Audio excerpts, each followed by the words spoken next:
Tyrion Lannister was born into a world that never quite knew what to make of him. Even in his earliest days at Casterly Rock, he observed the shifting power currents of the Seven Kingdoms as if fascinated by a giant game board.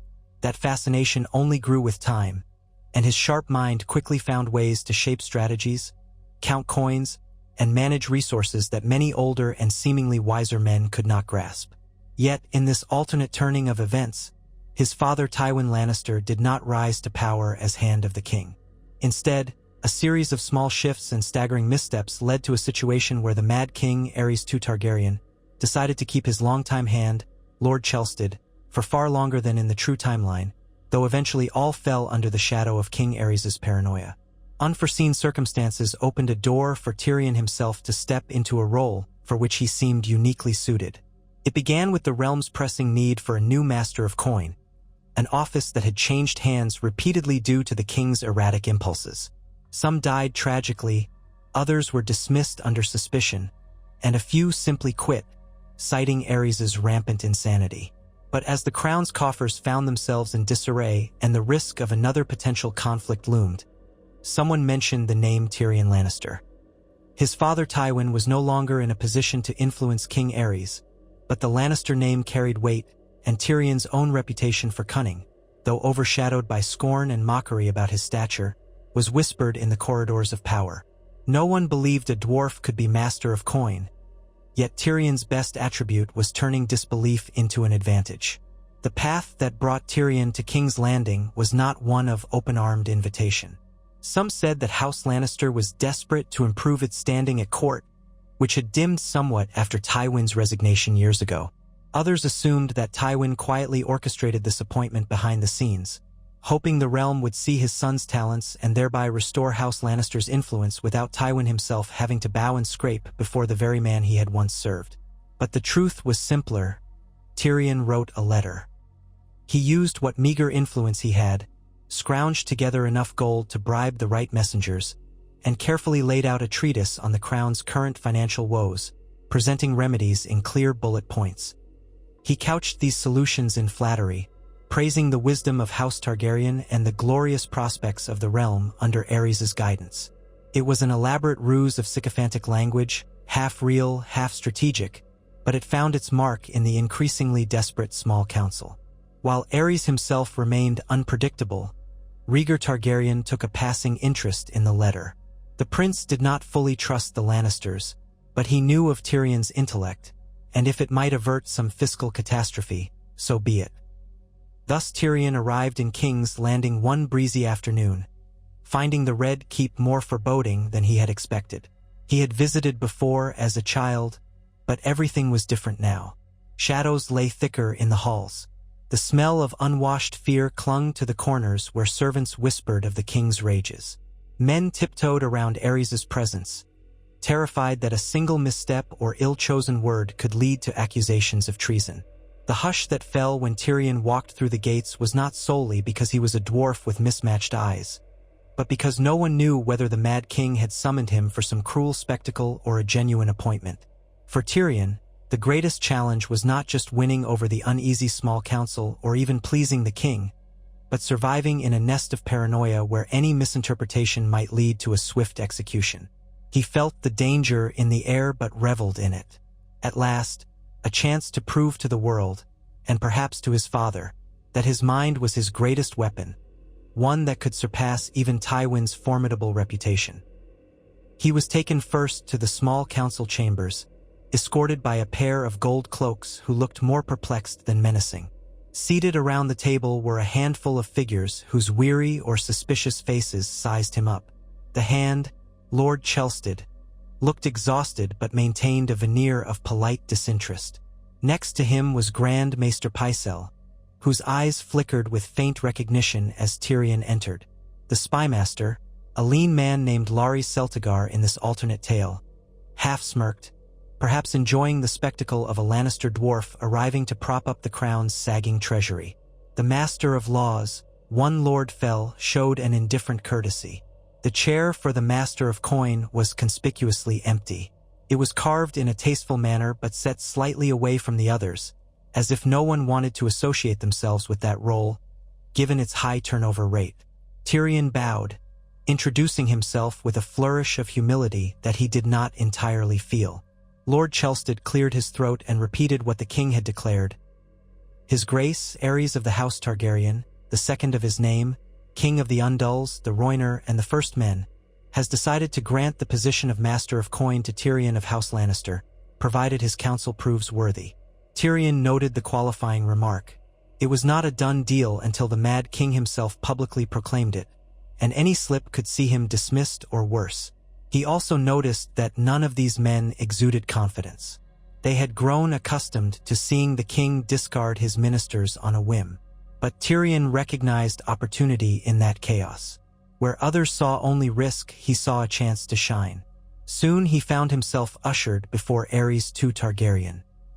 The king sat on a modest throne in the smaller audience chamber, draped in blackened fingernails and tattered regal garments, silver gold hair unkempt, eyes darting with mania.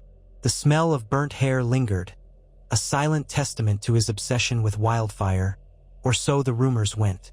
Tyrion bowed, feeling the weight of the king's gaze, which lingered too long, scanning him like an insect pinned to a board. For a moment, Tyrion thought he heard the king giggle softly, a high, unpleasant sound. Then Aerys spoke, voice carrying a wavering note that could turn at any second. He demanded to know why a Lannister dwarf presumed to fix the crown's finances. Tyrion swallowed his nervousness and replied in a calm, measured tone that the crown's finances were so important that even a dwarf with a keen sense of numbers could not be ignored. He added a flourish of praise for the king's wise decision to consider all talents in his realm, no matter how unexpected their source. The king's eyes narrowed, but then he half smiled, half grimaced, seemingly amused for the moment.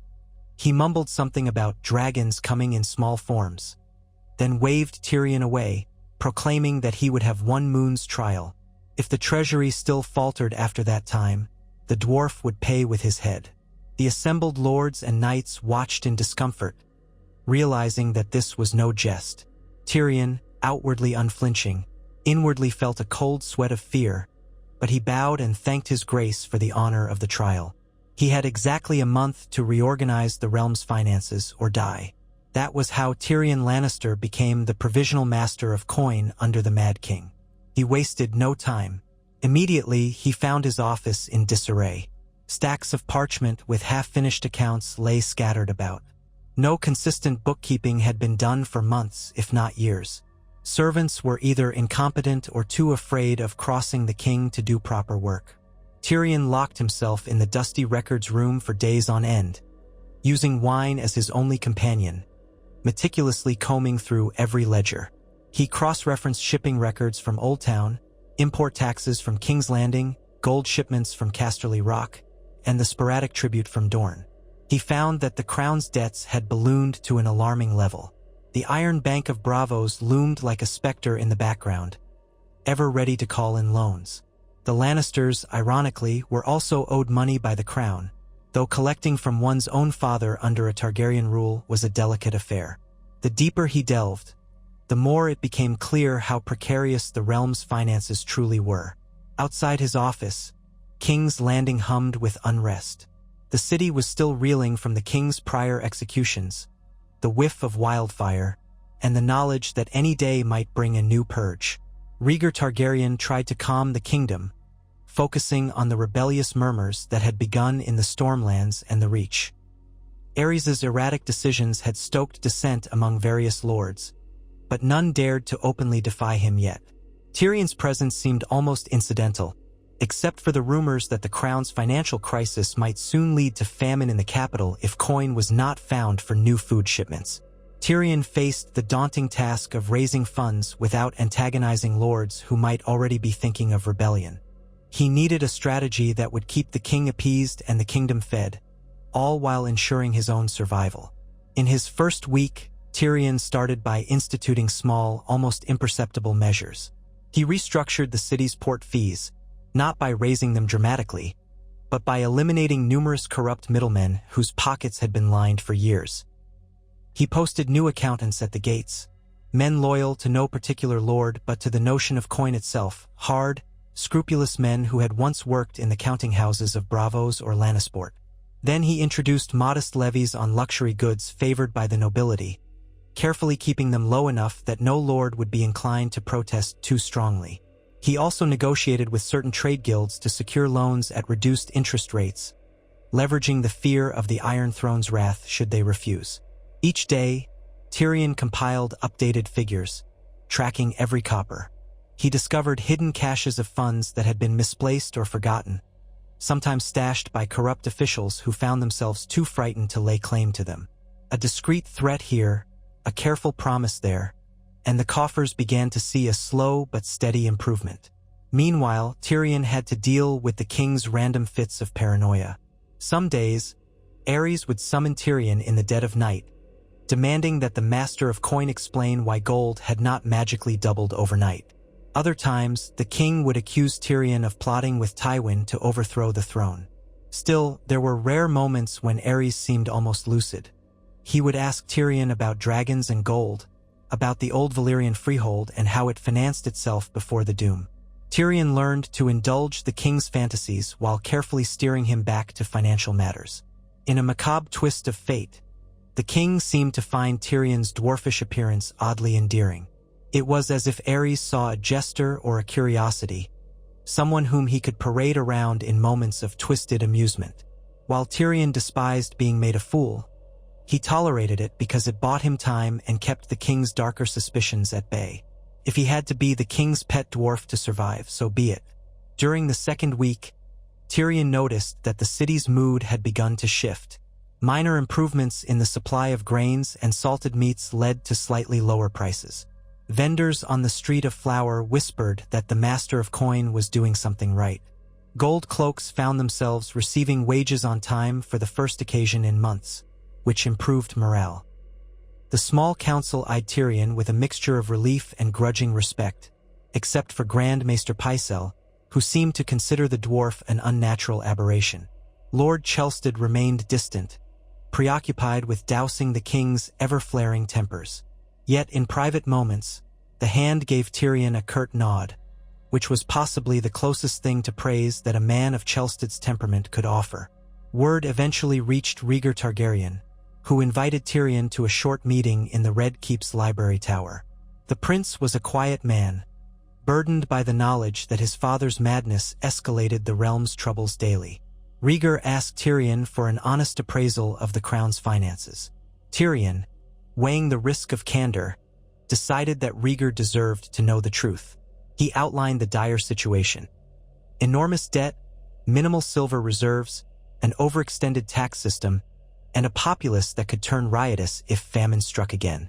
Tyrion concluded that while he had made some progress, it would require sustained reforms and the king's cooperation to stabilize the royal treasury.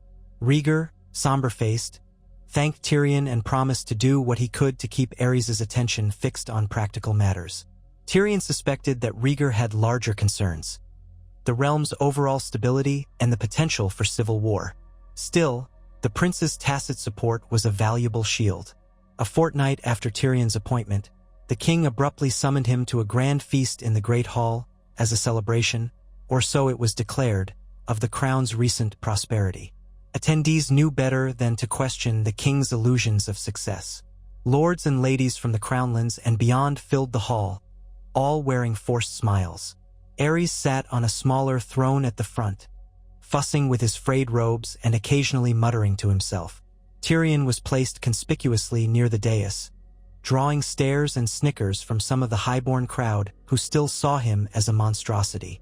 Yet others recognized him as the dwarf who, for all his oddities, seemed to be making the impossible happen. As the feast progressed, Aerys stood and commanded Tyrion to approach. The king proceeded to interrogate him about the state of the treasury in front of everyone. Tyrion responded with careful optimism, noting recent gains but reminding his grace that more time was needed to fully restore the crown's wealth. Aerys cackled, then said something to the effect of, "Time? My master of coin demands time from a dragon? He must be very bold or very stupid." The guests froze, uncertain whether this was the preamble to an execution. Then, unpredictably, Aerys clapped his hands and ordered the music to resume. Laughter spread across the hall, though it felt hollow. Tyrion exhaled a quiet breath of relief, well aware of how close he had come to disaster. The next morning, Tyrion revisited his ledgers. The illusions of a grand feast were fleeting.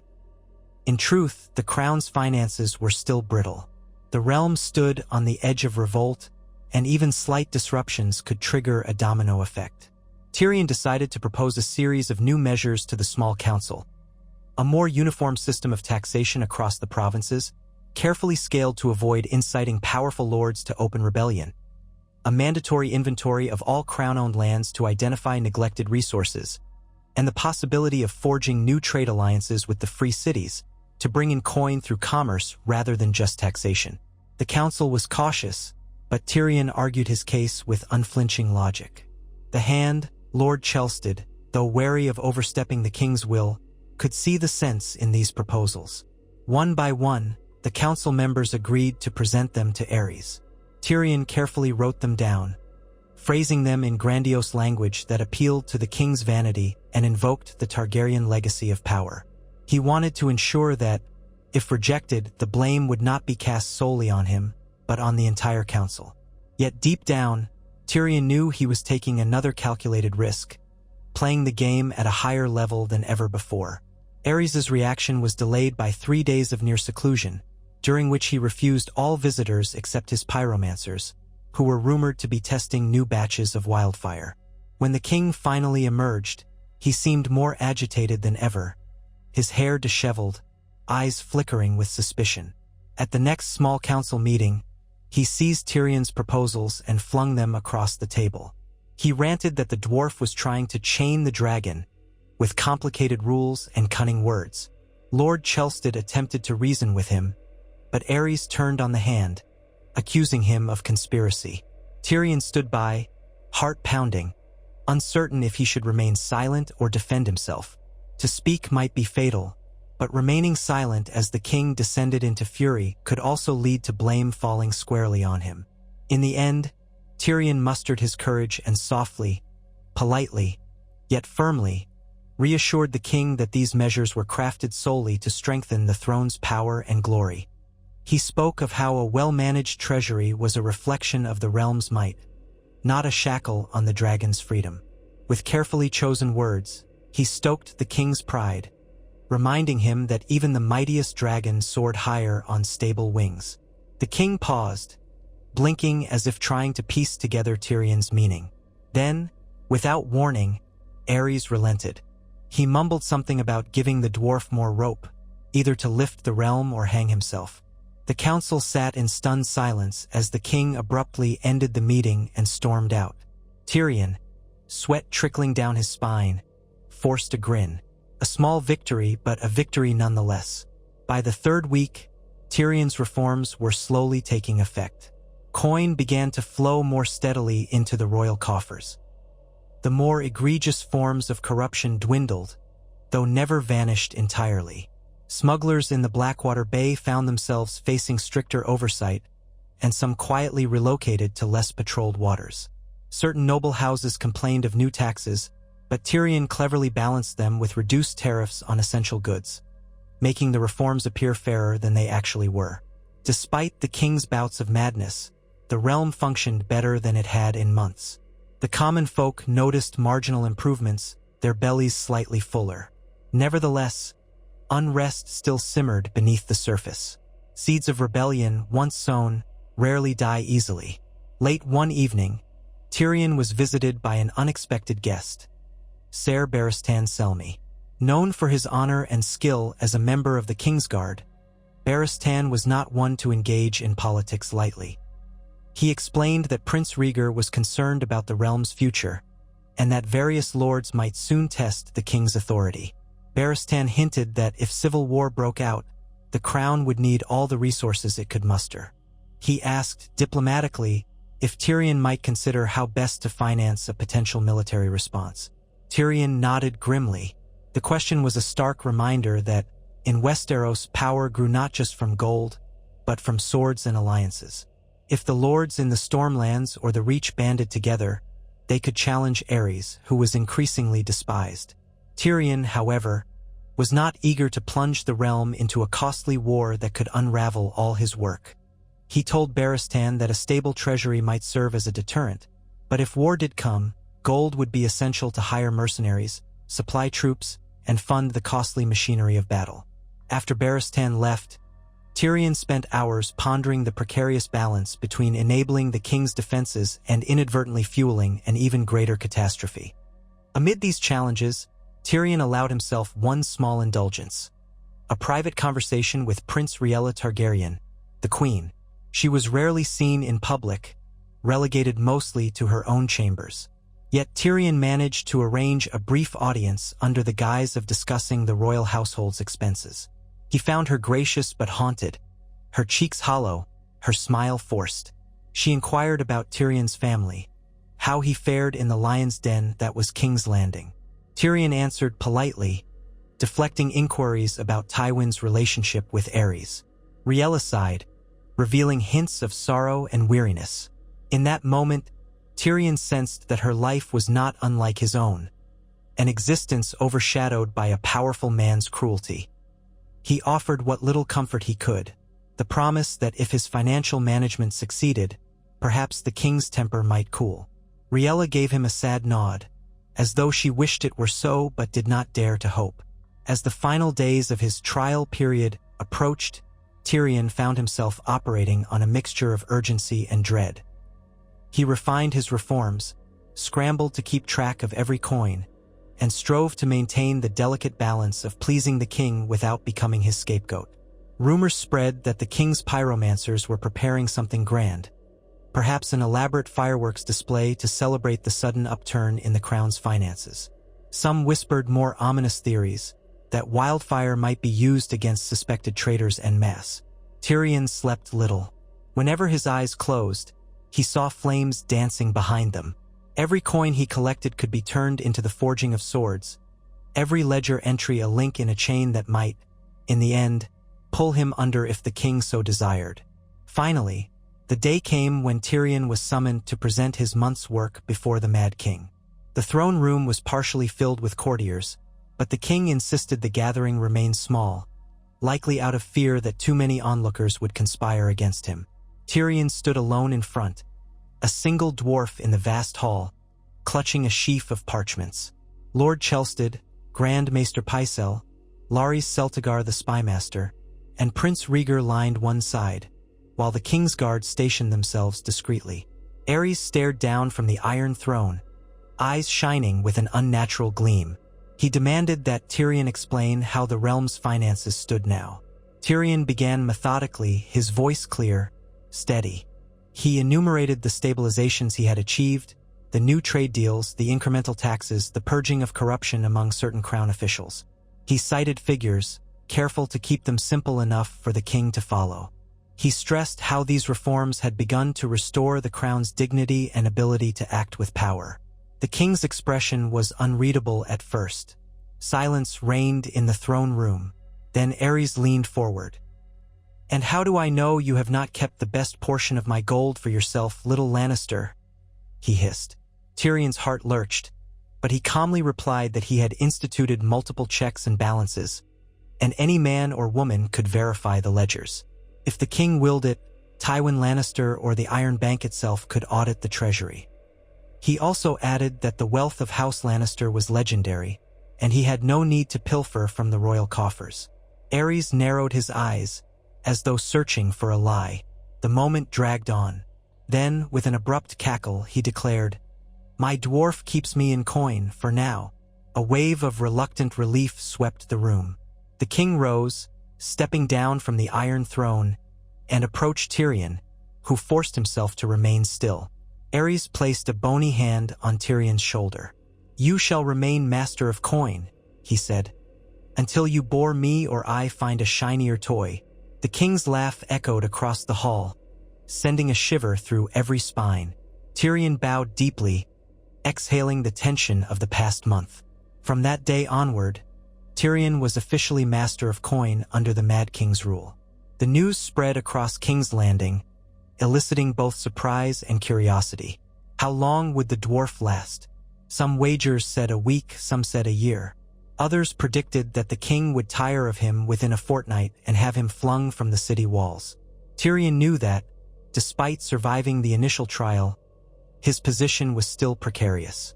Aerys' sanity was a flickering flame, easily extinguished or fanned into a blazing inferno of paranoia.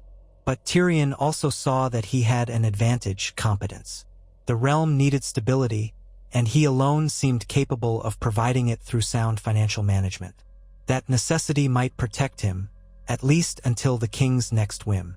As master of coin, Tyrion expanded his initiatives. He established a permanent office of investigators tasked with rooting out corruption in the crown's dealings, though he staffed it with shrewd men who reported directly to him. He formed alliances with certain merchant guilds in Pentos and Myr, negotiating better trade routes in exchange for partial exclusivity, a move that alarmed local merchants, but eventually led to increased revenue. He even dared to propose a minor minting reform. New coins stamped with the visage of Aerys II Targaryen, an act of flattery that appealed to the king's vanity. While the king's advisors feared the cost of reminting, Tyrion argued it would reinforce the notion of Aerys' power, ensuring the currency was accepted across the narrow sea. The king, ironically, found the idea marvelous, imagining his face circulating among thousands, perhaps millions of loyal subjects. Tyrion suppressed a sardonic laugh, but within a few months, the new coins began to appear. They were fractionally lighter than the old ones, which provided a subtle advantage for the treasury.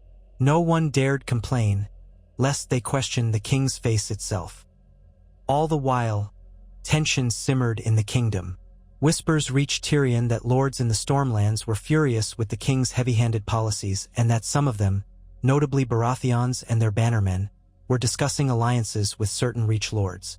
Prince Rhaegar tried to maintain a semblance of peace, traveling occasionally to mediate disputes. But as the year wore on, rumors persisted that the king was planning something drastic, either a mass burning of traitors or a preemptive strike against perceived rebels. Tyrion recognized the patterns of a realm on the brink. He had read enough history to know that if Aerys continued to rule by terror, rebellion was all but inevitable. One night, while finalizing the palace's payment accounts, Tyrion received a furtive visit from Larys Celtigar, the spymaster. Larys was a gaunt man with sharp cheekbones, unremarkable except for his watchful eyes. In hushed tones, Larys revealed intelligence that a group of nobles was convening in secret near Summerhall. Their purpose was to discuss how to deal with Aerys' tyranny. Whether they aimed to remove him by force or by cunning was unclear. Larys also mentioned that Rhaegar might be complicit or at least aware of these gatherings. Tyrion's first instinct was to wonder if Larys wanted to trap him, but the spymaster seemed genuinely concerned. The question was, should they inform the king? Aerys would likely respond with brutal measures, possibly igniting the rebellion he feared. Or should they do nothing, hoping the conspirators might remain a manageable threat, and maybe even act as a check on Aerys' madness? Tyrion felt his heart pounding. This was far beyond the realm of coin. The wrong choice could plunge the kingdom into a bloodbath, or see Tyrion's head on a spike for treachery. He told Larys to wait to gather more information. Meanwhile, Tyrion would subtly gauge Prince Rhaegar's stance. If the prince secretly condoned these conspirators, then turning them over to the king would be disastrous. On the other hand, if the prince was ignorant or opposed, they might warn him discreetly. In either case, Tyrion had to tread carefully. He was no soldier, but he understood the power of gold and alliances. Perhaps there was a way to negotiate with these rebels financially, promise them alleviations of taxes, positions at court, if they agreed not to plunge the realm into chaos. But he would need Rhaegar's collaboration. This was a Game of Thrones, and Tyrion was caught in its deadliest arena. Days later, Tyrion managed to speak privately with Rhaegar. The prince's face, usually stoic, lit with faint alarm when Tyrion mentioned the rumored gathering at Summerhall. Rhaegar did not confirm or deny his involvement, but his concern was palpable. He realized that if Aerys discovered such a conspiracy, he might unleash wildfire and kill thousands. Tyrion urged Rhaegar to consider a more pragmatic approach, reforms that would address the Lord's grievances, combined with a moderated response to any sedition. Rhaegar listened, but Tyrion could see the weight of doubt in his eyes. The prince was torn between loyalty to his father, who was still, after all, the rightful king, and the greater good of the realm. Tyrion seized the moment, reminding Rhaegar that a stable treasury and a contented nobility were the best safeguards against rebellion. Aerys's unpredictability endangered both. If Rhaegar could guide the king towards more measured governance, the conspirators might have no reason to act. Rhaegar sighed, acknowledging the difficulty of reason in a court of madness. Still, he thanked Tyrion for his counsel. While the realm drifted on the edge, Tyrion's personal life in King's Landing was lonely. Courtiers viewed him with a mixture of awe, disdain, and fear. He was the dwarf who served the Mad King, a figure whose cunning was matched only by the precariousness of his position. He occasionally found companionship in the wine-sinks of Flea Bottom, in disguised visits where he might share a cup of ale with common folk who had no idea who he was. Some nights, he took solace in the arms of discreet paramours, though always with caution. A single rumor could lead to blackmail or worse. Yet, for all his caution, he occasionally felt a pang of longing. He had once craved acceptance from his family, especially his father, but now he found himself serving the very monarchy Tywin had grown to despise. Was this some twisted path to prove his worth, or was he simply feeding a monstrous king for the sake of survival? As winter's chill crept closer, the king's mood darkened. He stalked the halls in the evening, muttering to invisible enemies. Courtiers dreaded his approach, never knowing if he would lash out or demand some new entertainment. One evening, after a tense small council session, Aerys invited Tyrion to his private chambers, a rare, unsettling honor. Tyrion entered cautiously, noticing the acrid smell of wildfire lingering in the air. The king paced around, ranting about traitors, about how the entire kingdom conspired to take his throne. He spoke of a vision where dragons once again soared over Westeros, incinerating all who defied him. Then he turned to Tyrion, his voice trembling between mania and sincerity, and asked, "Do you think I should burn them all, Master of Coin? If I scorch the rebellious seeds now, I shall be safe forever." "Yes." Tyrion froze. He considered the question a moment, knowing his life hung in the balance. He replied gently that burning potential traitors might also destroy the kingdom's gold and crops, leaving the realm too poor to flourish under his grace's rule. He painted an image of a king admired for mercy and wisdom, who quells discontent by reuniting the realm with fairness, an image that would make the Targaryen name revered, not feared. Aerys stared at him as though seeing a ghost. Then, unpredictably, he laughed. "Mercy and wisdom," he echoed with a sneer.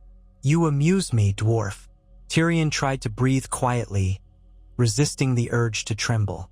The king dismissed him with a wave, continuing to rant at the walls. Tyrion left, shaken but alive, uncertain how long he could continue to dance around the king's madness. By midwinter, a precarious calm persisted. The conspirators near Summerhall had not made any bold moves, though rumors trickled that they were gathering arms. Tyrion's finances stabilized further. The crown now had enough surplus to fund a moderate expansion of the city watch and to restock the royal granaries. King's Landing, while far from prosperous, had avoided the winter famine that once seemed inevitable. This small success bolstered Tyrion's reputation, though it also made him a target for envy.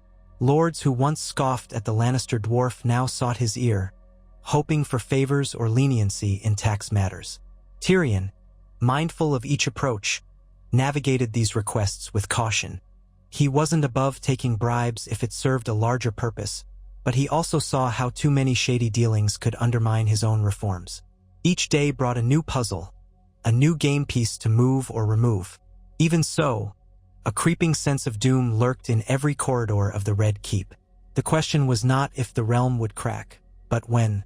Eventually, news came that a small band of lords had openly denounced Aerys, calling on Rhaegar to assume the throne in the king's stead.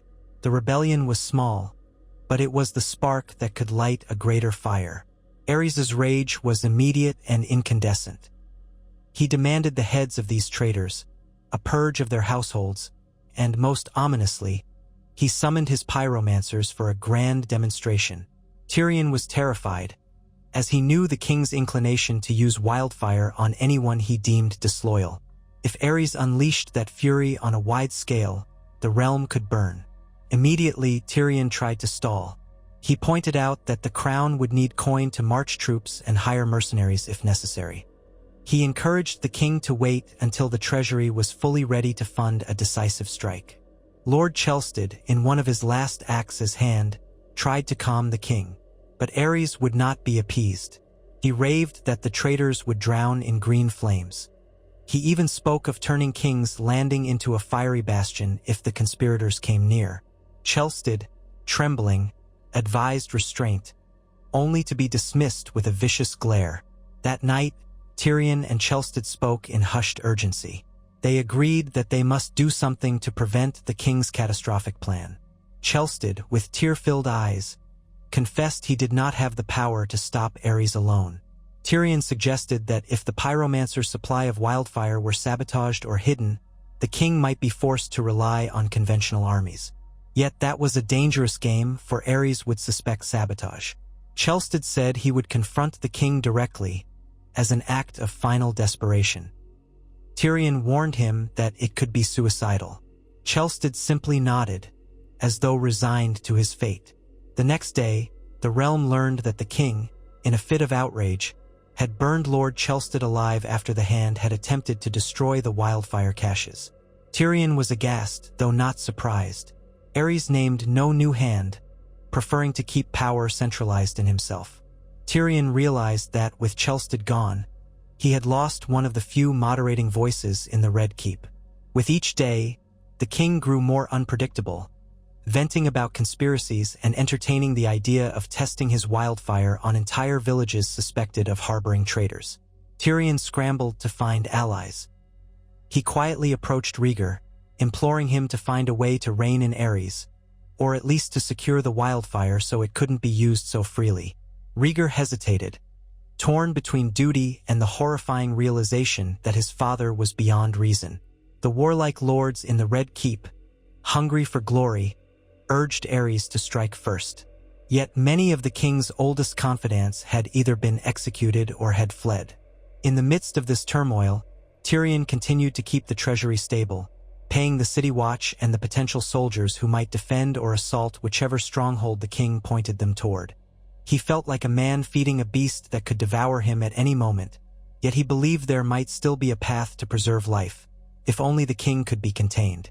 Around this time, Tywin Lannister, from the vantage of Casterly Rock, watched these developments with guarded interest.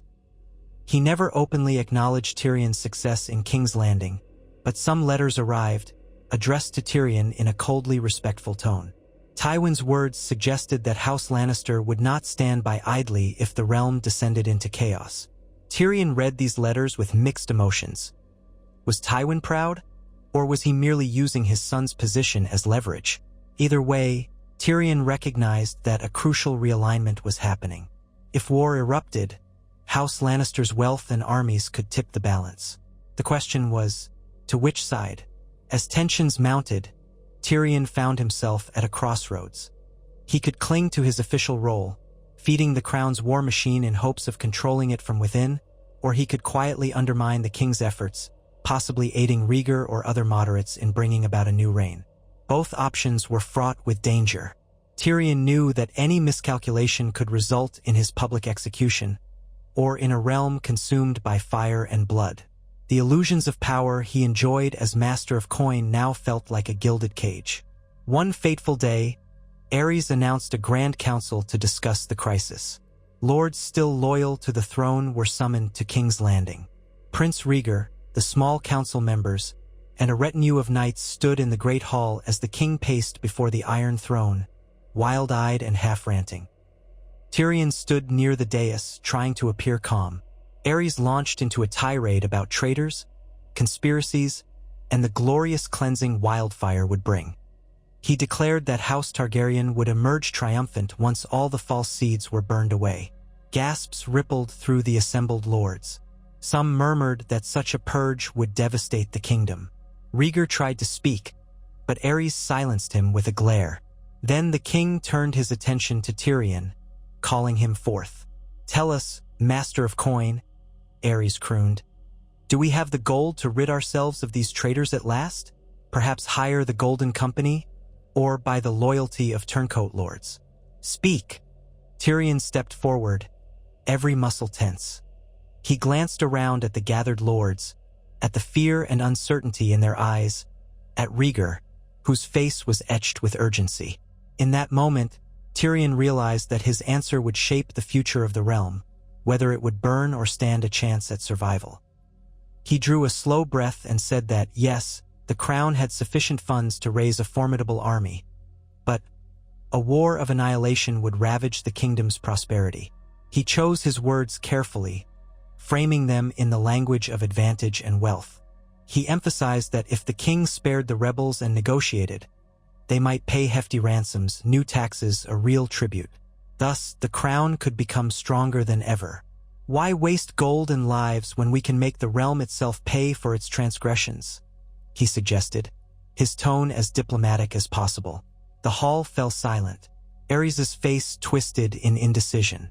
Some of the lords looked at Tyrion with hopeful eyes, silently begging the king to heed his counsel. Others appeared dismayed, wanting vengeance. At length, Aerys let out a rasping laugh.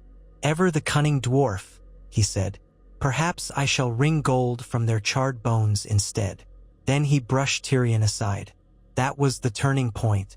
The council ended in chaos.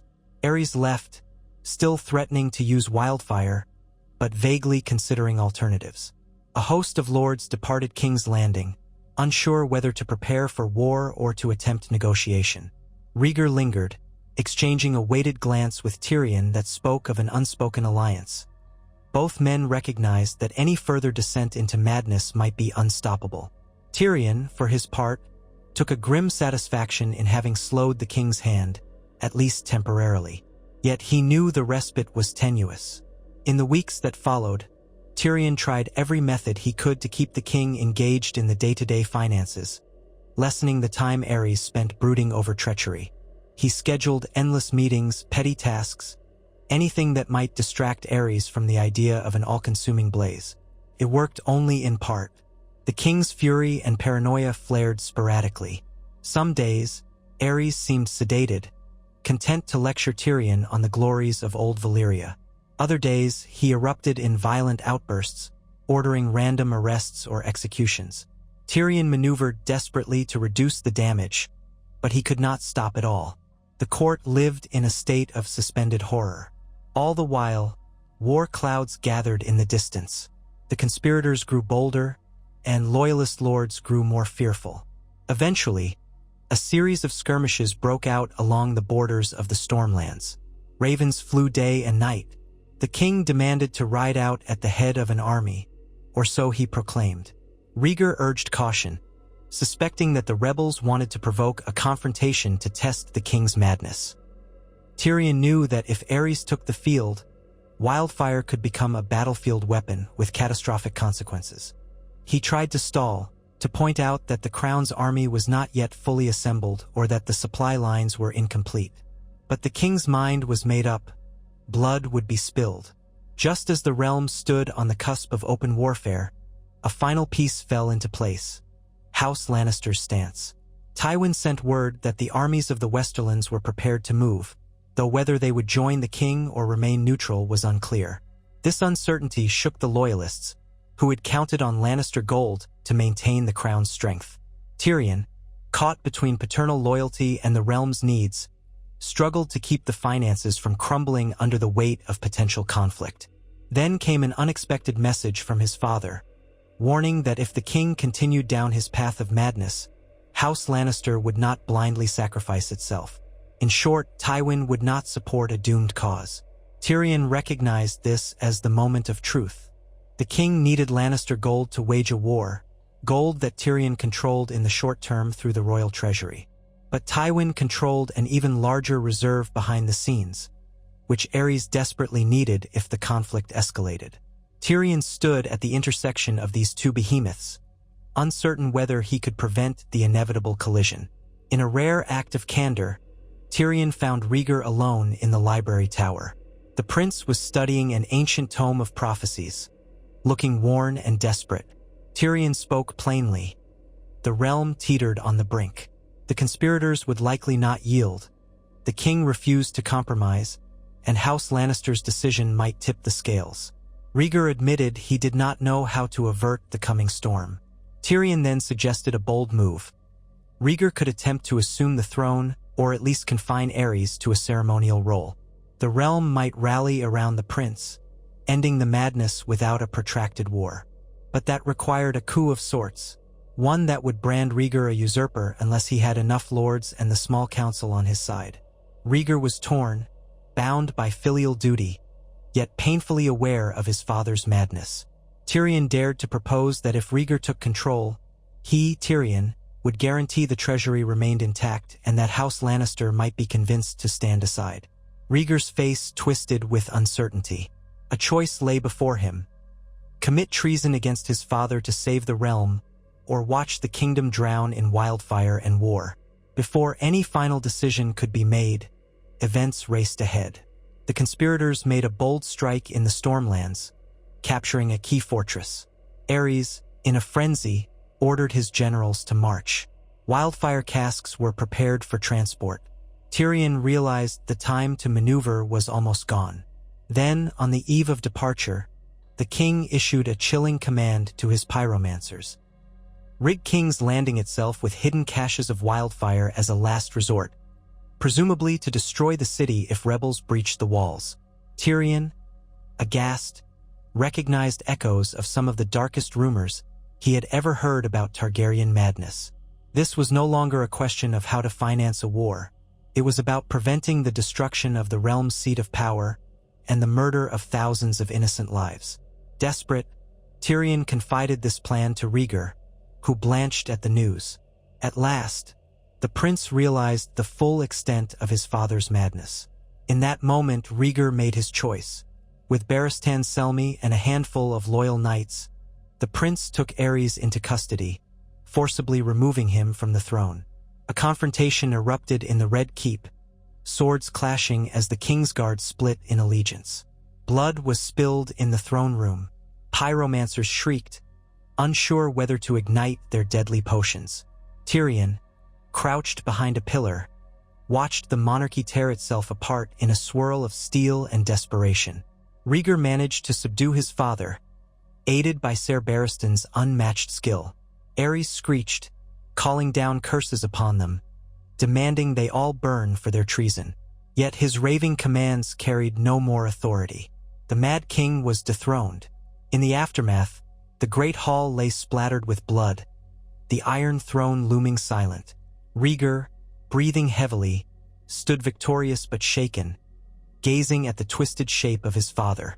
Tyrion stepped forth gingerly, uncertain if he would be labeled a traitor as well. Yet Rhaegar looked at Tyrion with a weary gratitude. For all his cunning, for all his careful manipulation of coin, Tyrion had done what he could to steer the realm away from the edge. While the cost was high and the future uncertain, he had played a crucial part in preventing a worse catastrophe. In the days to come, a provisional council was formed with Rhaegar as regent, for few dared to call him king outright while Aerys still lived, albeit imprisoned. Tyrion remained master of coin, for the realm still needed his steady hand to stave off chaos. Rebellious lords paused, uncertain whether to continue their fight or to acknowledge Rhaegar's new authority. The city's population breathed a wary sigh of relief. Wildfire stockpiles were found and defused, though some caches might remain hidden, a constant danger for the future. Tyrion set to work once more, ensuring that the crown could fund the reconstruction of trust. He oversaw a partial amnesty for houses that laid down arms, using monetary incentives to encourage them to join Rhaegar's cause rather than keep fighting. Ever the pragmatist, Tyrion believed that fewer heads on spikes would be better for the treasury and the realm than a wave of endless reprisals. Looking back at the improbable journey, Tyrion saw how fate and cunning had led him to this point. By chance or choice, he had become the realm's accountant in a time of madness, balancing gold and blood in hopes of preserving some measure of sanity. And though his position remained precarious, for no one knew what new chaos might arise, Tyrion Lannister could say that he had survived under the Mad King, used his wits to outmaneuver the abyss, and emerged, if not triumphant, at least alive and indispensable. In a land where grand warriors and mighty lords clashed for power, a dwarf with a brilliant mind had proven that sometimes the fate of kings and kingdoms could hinge upon the quiet jingle of coins and the steadfast resolve of a single underestimated man.